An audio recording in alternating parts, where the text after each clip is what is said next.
interesting one. If you could have it on our screens right now, definitely shows how the voice of reason has been silent.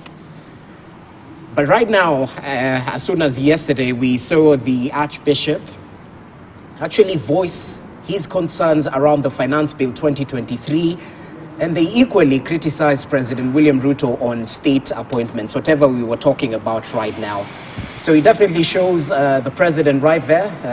I think that they've borrowed from what we saw him doing in Israel, you know, praying at that very famous wall. But right now we can see the tape on the mouths of some of these church leaders. See no evil, hear no evil, speak no evil. But right now, the tape seems to have been removed from one of their mouths. I think that's the Archbishop right there, bearing a testament to the fact that he spoke yesterday in criticism to the government. Equally, it goes a step further to show perhaps the line between the state and religion seems to have eroded, but they seem to have to bring it back over to the Daily Nation. They equally went with an editorial cartoon touching on cults and religion, where we can see the cults hiding under the guise of religion, if I can interpret it correctly, where stones are being thrown at cults, but they seem to be hitting religious institutions instead, because they're hiding within the religion. And you can see the body armor right there. And equally, they're holding a Bible on one end and a bag of money on the other. So, gentlemen, I know they usually say we can't leave politics to politicians. I guess we equally can't leave matters religion to the anointed ones. So let's start with you, Kisang. I mean, you've seen what's happened over the past week. Even as investigations are ongoing, we've had a commission of inquiry. The Attorney General faced the House Committee, mentioned how it's a tall order for the registrar to rein in on some of these churches.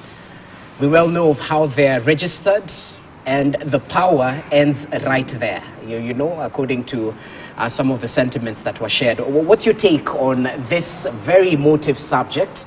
Because I'm pretty sure politicians in one or the other, you know, go hand in hand with the religious leaders. Because I had a couple of politicians here saying, you know, at times we take advantage of the congregation that is gathered right there in church.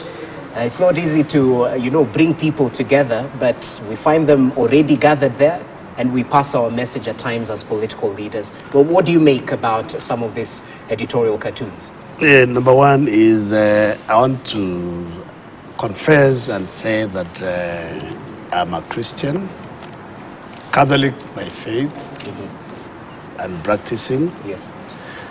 And when we go to worship as a leader, I go to my church, or as a leader, we go to all the churches. Of course. And then when an opportunity arises, the pastor or the reverend or the bishop or the priest may invite you to greet the congregants. And it is not wrong for a politician to go to worship and also say hi, because our business as representatives of the people is there could be some information that we want to pass to the people. And during campaign, some people want to bring an issue that why are we given an opportunity to speak or to seek. In fact, we don't actually seek for votes directly in the church. We just talk, we say what we have done, and we do it even now. It's only that during campaign it is magnified to look like we are taking advantage of the platform when we go to worship and seek for votes. Secondly is that particular, the cartoons on both the Standard and is it the Star and the Nation and the Daily Nation is also our bishops and archbishops. It's unfortunate that some of them during campaign they take sides. You know, at the level of archbishop, at the level of a bishop, we all come to worship and ask for prayers. So they should not take sides directly and say, I'm on this side. You pray it is God who chooses leaders. He uses the electorate for those who have already been anointed to lead. Okay. So I don't expect at the level of a pastor, at the level of a bishop, at the level of a archbishop to openly campaign or seek vote for. You'll vote. You know, they're also Kenyans. They can vote, but vote in private. Then about the cartoon, you know, this Shakahola issue is not a new thing. It's been there for a while. I think we slept on the job, especially those who are charged with the opportunity to ensure we monitor what is happening in the country. I remember there was a time that there was a conversation to regulate the religious organizations, but there were some issues. You know, maybe it didn't come out clearly. Because when I heard yesterday, the law that they are using is a 1969 law. Even for us as legislators, I think we have also slept on the job. We should have actually noticed this thing a while, especially from 2013, when we got the new constitution. We should have looked at all these things. Okay, there were some laws that had priority. Within 5 years, within 4 years, you are supposed to have basically brought them and passed them and assented to become law. But this particular one on religious organizations and other societies, I think it's overdue. As Senate, already we have a select committee that is going around the country to investigate and come up with a report. And I believe even the religious organizations, both churches, Muslims and the Hindus and the others, they have seen what has happened. It's ungodly, it is demonic. And those people that Mackenzie and the Ezekiel team, they're actually not pastors. They have tainted the Christian community in a very bad light. I don't think these are people who, I don't think they are pastors, but they are using, from what the cartoon is showing us, they are using religion, basically in this particular situation, Christianity, to take advantage of those who are vulnerable. Okay. If you investigate, most of the people who have gone there could be somebody who have issues with the marriages, they have issues maybe with the health, they have issues with financial issues. In fact, what is surprising me, somebody who is not distressed financially would sell his own house in Lavington, Okileleshwa, get 27 million, and take this money to this particular religious leader, and then you are told you're going to go to heaven as soon as you starve yourself to death, and the person who is telling you is growing fatter than you. I mean, there are things, we have a lot of challenges here. There are crooks, these are criminals who manipulate the people's psychology until you are brainwashed. These are not simple people. I don't know.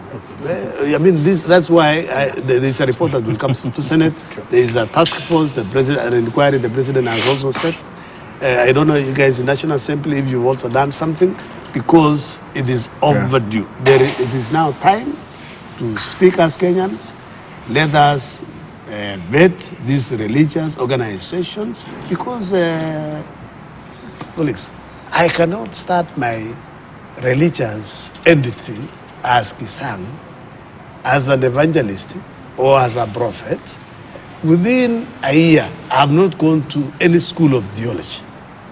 I become a pastor, I become a senior pastor, I become a reverend. Within a year, I'm the archbishop or the bishop. And then I set up churches across the country. And then I have a bishop in every area, and this bishop has not gone to any school. You know, as in Catholic, before you become a priest, after seminary, you'll go to the university, different universities, or same for more than 9 years. You'll do theology, you do psychology, you do philosophy, you do all these things. Okay. So that by the time you are speaking to your congregants, you can interpret the Bible well. You don't manipulate. That is why we need structures. This issue where a person is owning a church, it is you and your wife who are running this as a business entity, should come to an end so that we have structures, we have trustees who are running churches and not individuals. Interesting. And it comes from a church with structures. Right now we seem to be focusing on those perhaps that might be run by family members. There's no oversight as such into the dealings of this family. Let's say if it's a family that's running the church. So how should we come in and equally add your voice on the line between state and religion? Because they're separate entities, but we well know equally your party leader was, is it Sunday? Coming out in support of one of the leaders who was in the docks, released on bail even as investigations continue. Over to you.